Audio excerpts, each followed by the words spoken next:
Hey y'all, welcome to Clackbait. Today we'll be taking a look at the Bakeneko65 by CannonKeys. Now if you're not familiar with the Bakeneko, it was made popular with the Bakeneko60 that CannonKeys released in 2021. It is an open source project by KKatana, and CannonKeys have made some changes to the manufacturing process to make it a little bit more affordable. How affordable, you may ask? This board starts at $139.99 for a B stock unit, and the price only goes up about $5 or so for an A stock unit. So let's jump right in. I'll show you everything you guys need to know, and we'll do a bunch of typing tests. So let's get started.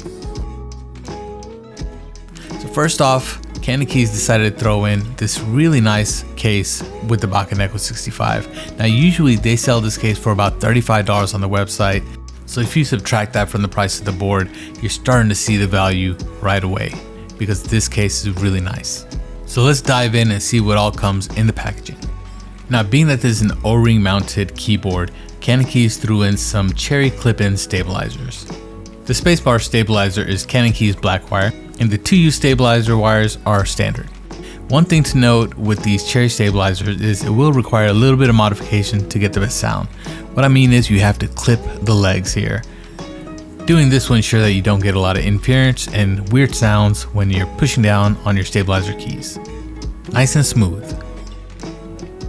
Also included is this daughter board and your usual bag of goodies, which has the feet, these 4 screws for the daughter board, which are the only screws for the keyboard.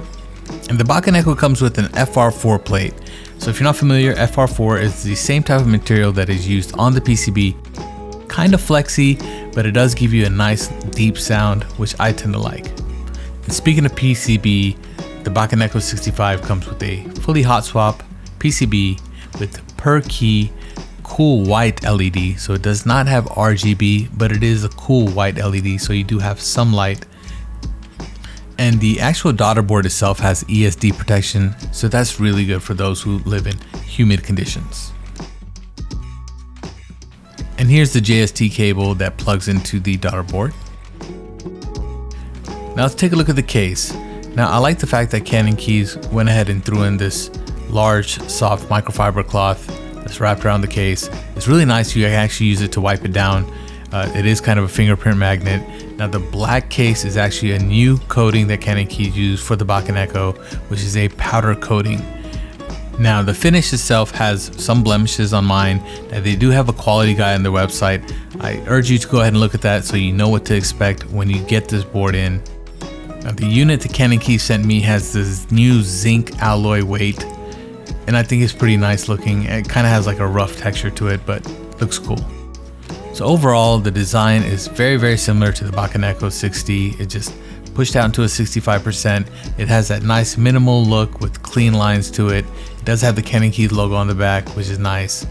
But honestly, I was hoping with the new finishes, especially with this powder coat, that it would be a little nicer. Like I said, I did have some blemishes on my keyboard that they sent me. It's not really a big deal, but it would have been nice if it was a little bit better and more refined. And CannonKeys sent out all 3 O-rings, the 50A, the 30A, and the 70A. This is the 70A, which is the most stiff out of them. Here is the 50A, which is going to come stock with every keyboard. And here is the 30A. And as you can see, a lot more elasticity. I'm sure this is the one that's going to be the softest, and this is what I'm going to go with for my build. Now the keycaps I'm going to go with today are these CannonCaps CXA profiles. I did a full review on these and I really love these profiles. I think they feel good. They're cherry height and cherry profile matching, but they're sculpted. Really like that. And I love the spacebar with this little soft edge on the side. It's actually quite comfortable to use. Now the switches I'm going to go with are these Wuche onion switches, and let me tell you guys, I was really impressed with these switches. I did put a light application of 205 grade 0, no switch films needed, and man, these sound great. I highly recommend these. But enough talk, let's see how this keyboard sounds, let's see how it feels, let's start the build.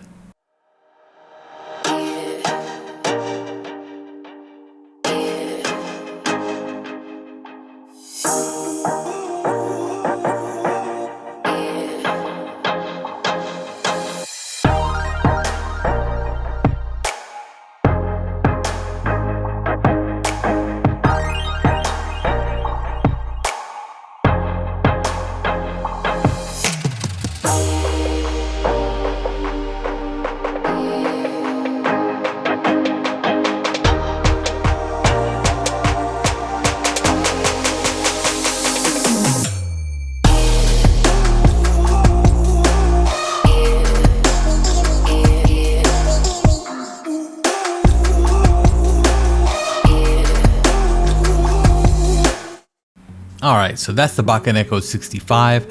What are my final thoughts? Let's go over some pros and cons. Cons first.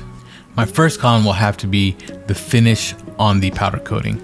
I did have a lot of uneven surfaces, and I did have some marks. Although this does fall under their quality standards of what they consider to be acceptable, I found it to be something that CannonKeys could possibly work on in the future. Aside from that, I really didn't find any cons, nothing to really nitpick. Let's go over pros. I think this keyboard sounds really nice actually. The O-ring gives it a nice bounce depending on which weight you go with. The 30A was my favorite, although there wasn't a really major difference between the 30A and the 50A as far as flex and bounce is concerned. So whether or not you should spring for the extra 30A, totally up to you. But the 70A does give you a much stiffer typing experience as compared to the 30A, and it does change the sound a little bit.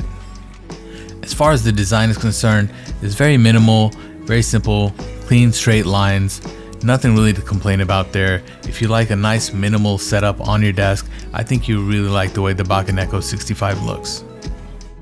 Now how does this sound? Well, to me actually it was a little bit more higher pitched than I anticipated. However, this is my first O-ring mount keyboard. I've never used one before, and for what I've read, a lot of the O-ring mounted keyboards do have a slightly higher pitch because of the mounting system.